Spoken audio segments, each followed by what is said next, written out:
In the heart of the dense African forest, there was a village called Iesobio, home to a skilled hunter named Okan. Respected and adored by his community, Okan was known not only for his exceptional hunting skills but also for his deep compassion, honesty, and generosity. He often shared the game he hunted with the children and neighbors of his village, earning their admiration and gratitude. Despite his many virtues and his striking good looks, Okan felt a void in his life. He had no wife or children to come home to, and although he lived among people who loved him, he was lonely. One night, while hunting in the forest under the pale glow of the moon, Okan caught two animals, as he always did. As he prepared to return to the village, something strange happened.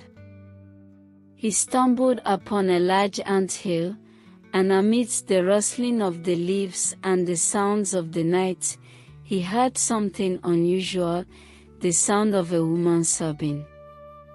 Startled, Okan paused. "Am I dreaming?" he asked himself. "Did I actually hear a woman's voice crying at this time of the night in this dangerous forest?" Scanning the dark forest with the beam of his headlamp, the sobbing grew louder and closer.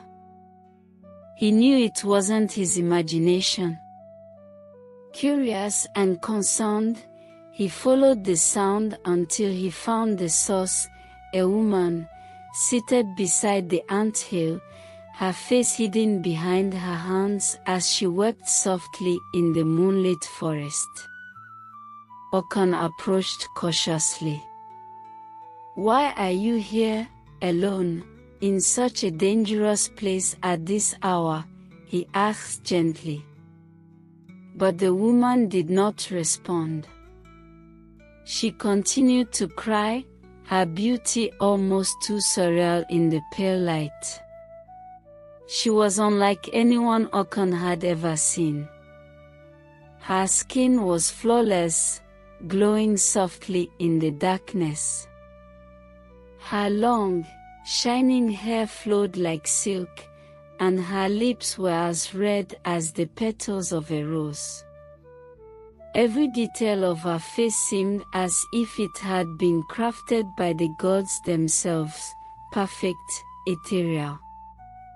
Her beauty took Okan's breath away. Though he didn't know her or why she was there, Okan could not leave her in the dangerous forest. His heart, filled with kindness, urged him to help. "Come with me," he said. "You can stay in my home if you have nowhere to go." The woman said little, only that she had lost her way in the forest and had no family to return to. Okan named her Aima and brought her to his village, where her beauty astonished everyone. No one had ever seen a woman so perfect, and whispers of her mysterious origins spread throughout the village. Over time, Okan and Aima grew closer, and the bond between them blossomed into love. They go to the market together and to the stream to fetch water. They were inseparable. They married and lived happily together, much to the envy of the villagers. Okan continued to hunt, returning home each time with large game, enough to share with his neighbors and still have plenty left for himself and his wife. Years passed, and the couple was blessed with a daughter who, like her mother, was extraordinarily beautiful. She had her mother's glowing skin, red lips, and flowing hair, and she carried an aura of grace that captivated everyone around her. Okan, filled with joy, was finally complete with his own family. Okan's family was the most talked about in the village. However, when their daughter turned 10, tragedy struck. One evening, after a long day of hunting, Okan returned home to find Ima gone. He searched the entire village and neighboring community but didn't find her. Okan was devastated. Panicked and heartbroken, Okan ran to the anthill in the forest, hoping to find Ima waiting for him. But when he arrived, he found nothing but the piece of cloth she had worn on the day they met. Overcome with grief, Okan collapsed beside the anthill and wept bitterly for his lost wife. As his tears fell, a bright light appeared before him. Ima emerged from the light, no longer the human woman he had loved but a radiant goddess, her divine form glowing with a celestial aura. Okan stared in awe, his heart a mixture of sorrow and amazement.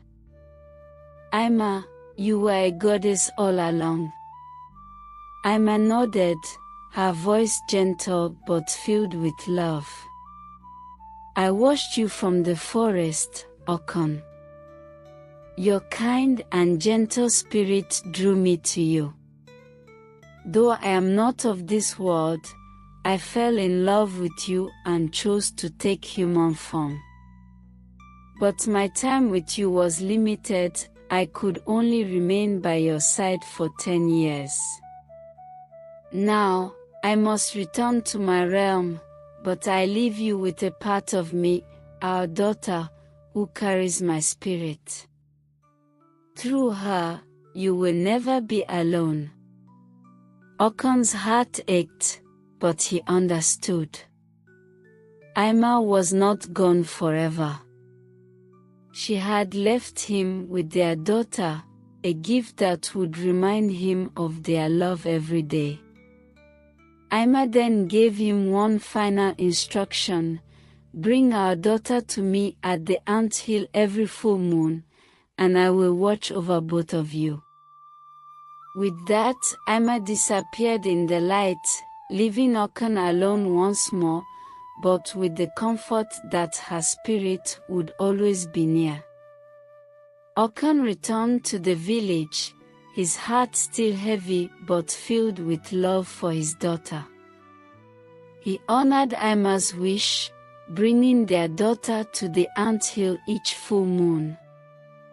He lived the rest of his days in peace, knowing that the love of his life, the goddess Ima, was always watching over him and their child.